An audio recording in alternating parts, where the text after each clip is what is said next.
धाकड़ खबर, बेखौफसुमा बेबाक अंदाज। धाकड़ खबर के न्यूज़ रूम से मैं आपके साथ हूं अकरम रईस खान। दिल्ली में विधानसभा चुनाव चल रहा था, आपको याद ही होगा। पिछले साल की बात है, फरवरी की। प्रधानमंत्री नरेंद्र मोदी कड़कड़डुमा के ऐतिहासिक मैदान में जुड़े, वहां पे ऐतिहासिक भीड़ जुटाई और उन्होंने वहां पे दो लाइनें कही। उन्होंने कहा कि संयोग नहीं प्रयोग किया जा रहा है। शाहीन बाग को लेकर उन्होंने इस तरीके की बात कही थी, लेकिन हम छोड़ देते हैं शाहीन बाग को, उनके इन्हीं शब्दों पर रहते हैं कि संयोग नहीं प्रयोग किया जा रहा है। उत्तर प्रदेश का शामली एक ज़िला है। शामली ज़िला वो ज़िला है जो मुजफ्फरनगर से अलग होकर ज़िला बना है। वहाँ पे एक मुस्लिम शख्स की हत्या कर दी गई है। 8-10 जाट समुदाय से ताल्लुक़ रखने वाले लड़कों ने इस पूरी वारदात को अंजाम दिया है। तो यहीं से सवाल पैदा हो गया है कि क्या ये संयोग है कि फिर से एक बार जाटों के हाथों एक मुस्लिम लड़के का कत्ल हुआ है, या ये कोई प्रयोग है। और ये प्रयोग उन हालात में सामने आया है जब अभी हमने देखा कि 5 सितंबर को मुजफ्फरनगर के अंदर एक महापंचायत आयोजित की गई, जिसमें हज़ारों लाखों की तादाद में 20 लाख किसान बताते हैं पूरे देश भर से आए, 300 के करीब किसानों के संगठन उसमें शामिल हुए। वहाँ पर नारा बुलंद किया गया, अल्लाहु अकबर हर हर महादेव, अल्लाहु अकबर हर हर महादेव। ये नारा वहाँ पे लगाया गया। और उसके 10 दिन बाद इस तरीके की खबर, 10 दिन के भीतर 10 दिन के बाद तो नहीं कह सकते, 10 दिन के भीतर इस तरीके की खबर अगर सामने आ जाए, और वो भी जुमे के दिन वो खबर सामने आए। शुक्रवार का दिन आप लोग जानते हैं कि मुस्लिम कम्युनिटी के लिए कितना ख़ास और कितना अहम होता है। तो क्या ये संयोग है या प्रयोग है? कुछ चीज़ें आपके सामने तस्वीरों की ज़बानी रखने जा रहा हूँ। पुलिस का बयान हमारे पास है, जो मृतक लड़का है समीर, उसके परिवार के लोगों का बयान हमारे पास है। बाकी आप लोग खुद सोचिएगा। चलते हैं खबर की तरफ। जैसा कि मैंने बताया कि खबर शामली से आ रही है। शामली का एक थाना है आदर्श मंडी। आदर्श मंडी थाने का कस्बा है बनत। बनत कस्बे के चौराहे पर एक भीड़ भरे बाजार में इस पूरी वारदात को अंजाम दिया गया है। बताया जा रहा है कि एक लड़का है जिसका नाम है समीर, जो इसी बनत का रहने वाला है। झिंझाना रोड पे मोटर मैकेनिक का काम करता है। रोज़ाना की तरह वहाँ से बस में सवार होकर अपने घर आ जाता है। घर आ जाने के बाद किसी काम के लिए बाजार की या चौराहे की तरफ वो जा रहा है, जहाँ पर हाथ टकरा जाता है। भाई आदमी चलते हैं तो हाथ तो टकरा ही जाता है, इससे भी उससे भी। और हाथ टकराने के बाद किस तरीके से पीट कर उस समीर को मौत के घाट उतार दिया गया, उसके परिवार के लोगों की ज़बानी सुनिए। बच्चा जो है वहाँ मिस्त्री है, एजेंसी में था घर पे सामान रख के, और ये अड्डे पे दवाई लेने गया हो या कुछ सामान लेने के लिए गया हो, तो ये 8-10 लड़के थे, कुछ हाथ या पैर या कोई लग गया होगा, ऐसे हो जा करे दुर्घटना से कुछ, तो उससे गाली गुली दी होगी, उन्होंने भी गाली दी होगी। उन्होंने जो है हक करी न था कर बजाना शुरू कर दिया। पटो में ठावे तेरे सिर की तरफ से पटक देते, पटो में ठावे सिर की तरफ से पटक देते। अब बस इतने शामली भी ले जा पाए। शामली जाते जो सरकारी अस्पताल में से लेके चला, उन्होंने रेफर कर दिया कि मुजफ्फरनगर लेके जाओ, वहीं दम तोड़ दिया इसने शामली के अंदर ही। क्या बताया कितने लड़के थे? हाँ, ये 10-12 लड़के थे जी। हाँ जी। कौन लोग थे? ये जाट के लड़के हैं, गुंडे किस्म के लड़के हैं जी। अब बस ये बता रहे कि कुछ पहले भी मारपीट वगैरह इन्होंने करी, किसी के साथ होगी? औरों के साथ इन्होंने करी। अभी दो 1 महीने आया नहीं, 2 लड़के भी जेल में थे, छुटके आने लग रहे थे। उनका काम ही यही है। उन्होंने पहले भी मारपीट पता नहीं कितने लोगों के साथ में कर रखी। एक किस्म से गुंडे किस्म के दादा है, बस ढेर ही ज़्यादा हानिकारक हो रहे जी। पुलिस वगैरह की सूचना दी, कुछ तहरीर वगैरह दी?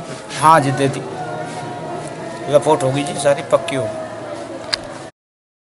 सुन लिया आपने। अब इस परिवार की कुछ दर्द भरी तस्वीरें आपके सामने रखना चाहता हूँ। आप देख सकते हैं पूरा परिवार कैसे रो रहा है, तबाह हो चुका है ये परिवार, फिर भी लेकिन कितना संयमित है। इस परिवार के लोग कोई आगजनी करते हुए नहीं दिखाई दे रहे हैं आपको, कोई जाम लगाते हुए नहीं दिखाई दे रहे हैं, कोई हंगामा धरना प्रदर्शन करते हुए नहीं दिखाई दे रहे हैं, ना ही इस पूरी घटना को सांप्रदायिक रूप देने की कोशिश कर रहे हैं। हालांकि जो बयान आपने सुना उसमें वो ज़रूर बता रहे हैं कि कुछ इसमें से आपराधिक किस्म के लोग हैं जो अभी हाल फिलहाल में जेल से छूट के आए हैं। और वो सिर्फ ऐसा नहीं है कि शमीर को ही उन्होंने निशाना बनाया, इसके अलावा भी कई और लोगों को निशाना बनाते रहते हैं, अपनी दबंगई अपनी गुंडाई दिखाते रहते हैं। लेकिन फिर मैं आपके सामने खाका वही खींचना चाहूँगा जो 5 सितंबर को मुजफ्फरनगर में हुई महापंचायत के दौरान सबके सामने आया। हर हर महादेव, अल्लाह अकबर के नारे लगाए गए। और इसके बाद आपने देखा होगा कि ऑडियो भी वायरल हुआ कि राकेश टिकैत को एक शख्स जो भगवा ब्रिगेड का शख्स बताया जा रहा, वो कह रहा है भाई तूने ये नारे क्यों लगाए, अल्लाह अकबर के नारे तुझे लगाने की क्या ज़रूरत थी, जय श्री राम के नारे लगा लेता, ये कर लेता, वो कर लेता। यानी कि उन लोगों को हजम नहीं हो रहा है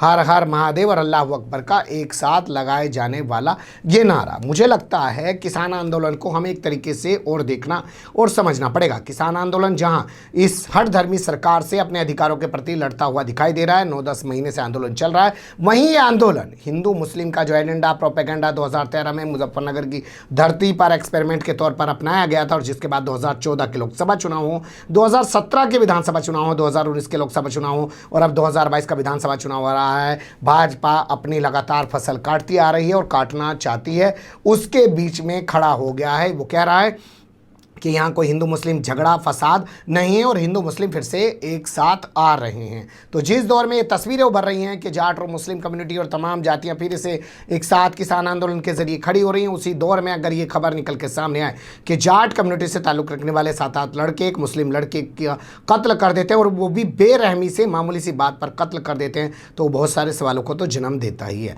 इस पूरे मामले को लेकर यहाँ के पुलिस अधिकारी कैसे बयान दे रहे हैं, उनकी ज़बानी सुन लीजिए। कल दिनांक 9/9/2021 को देर शाम आदर्श मंडी थाना को एक सूचना मिली थी कि एक व्यक्ति जिनका नाम समीर है, उनका कुछ लोगों से पूर्व के ही विवाद से संबंधित एक झगड़ा हो गया है और उसमें उनको चोटें आई हैं और उनको पुलिस के द्वारा बेहतर चिकित्सा के लिए अस्पताल ले जाया गया था और वहां पर उनको बेहतर चिकित्सा के लिए मुजफ्फरनगर रेफर किया गया। मुजफ्फरनगर जाने के दौरान ही जो समीर हैं उनकी मृत्यु हो गई। इस संबंध में तत्काल आवश्यक कार्रवाई करते हुए मुकदमा पंजीकृत किया गया और जो मुख्य आरोपी था उसे गिरफ्तार कर लिया गया है। अन्य और भी 7 लोग हैं जिनके खिलाफ तहरीर आई है, उनकी भी गिरफ्तारी हेतु लगातार प्रयास कर रहे हैं और उनकी भी जल्दी गिरफ्तारी सुनिश्चित की जाएगी। दोनों पक्ष जो है वो एक दूसरे को पहले से जानते थे और आसपास के मोहल्ले में रहते थे। पुलिस द्वारा आवश्यक सभी कार्रवाइयां की जा रही है।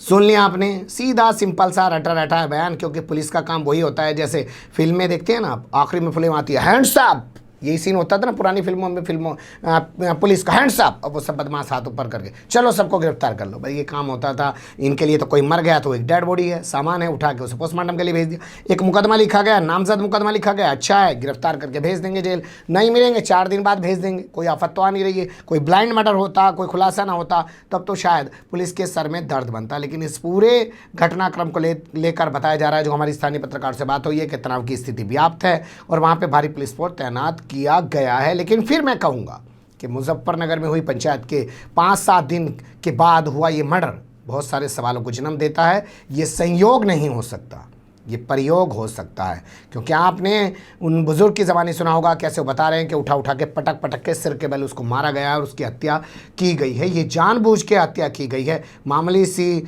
हाथ लगने पर जो झगड़ा हो सकता था वो झगड़ा हो सकता था, वो ऐसे हत्या नहीं की जा सकती थी। ये फिर से कुछ लोगों को हजम नहीं हो रहा है। अब जानते हैं किनको हजम नहीं हो रहा होगा, हिंदू मुसलमानों का साथ आना, ये आप लोग खुद समझ सकते हैं। लेकिन ये खबर उभर रही थी, मुझे लगा कि इससे आपको रूबरू कराया जाए। और करकटडुमा में जो नरेंद्र मोदी ने कहा था कि संयोग नहीं प्रयोग है, तो वाकई में ये कुछ प्रयोग किया जा रहा है, ये संयोग नहीं हो सकता है।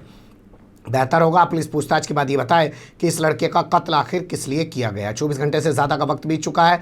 एक शख्स को हिरासत में लेने के बाद, आरोपी को हिरासत में लेने के बाद, एक को पुलिस क्रांतिकारी जो उत्तर प्रदेश की है, जो पत्ता हिलने से पहले बेड काट डालती थी, किसी का घर तोड़ डालती थी, NSC लगा देती है, वो अभी तक ये नहीं बता पा रही है कि आखिर ये कत्ल क्यों किया गया है। बस ये बताने की कोशिश कर रही है कि दोनों पक्ष एक दूसरे को जानते हैं, कि गाँव के एक कस्बे के एक मोहल्ले के रहने वाले हैं। बने रहेगा धाकड़ खबर के साथ। फिलहाल कमेंट्स के रूप में आप लोग अपनी राय दे सकते हैं, खबर को लाइक कर सकते हैं, चैनल को सब्सक्राइब कर सकते हैं और ज़्यादा से ज़्यादा हमारी खबरों को शेयर कर सकते हैं। फिर ऐसे ही किसी सुलगते हुए या उलझते मुद्दे लेकर मैं आपके सामने हूँगा हाजिर। फिलहाल अभी मुझे दें इजाज़त।